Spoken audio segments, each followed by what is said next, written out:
બનાસકાંઠાના સુઈગામ, ભાભર, વાવ અને થરાદમાં વરસાદી અસર બાદ તંત્ર દ્વારા રાહત બચાવની કામગીરી પૂરજોશમાં ચાલી રહી છે।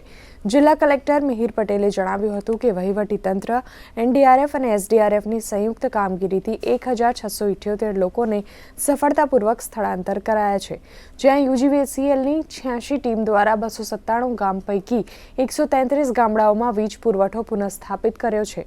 આ સાથે જ જિલ્લા કક્ષાની 19 સમિતિઓ રાહત અને બચાવ કામગીરીમાં ખડે પગે કાર્યરત છે। અત્યાર સુધીમાં કુલ 1678 લોકોને રેસ્ક્યુ તથા સ્થળાંતર સ્થાનિક તંત્ર અને 5 જેટલી એનડીઆરએફ અને એસડીઆરએફની ટીમ દ્વારા કરવામાં આવેલા છે। જે ખાસ 4 તાલુકા છે, ભાભર, સુઈગામ, થરાદ અને વાવ, એમાં યુજીવીસીએલ વિભાગની 86 કરતાં વધારે ટીમ કાર્યરત છે। કુલ 297 જેટલા ગામોમાં વીજ પુરવઠો પ્રભાવિત થયો હતો।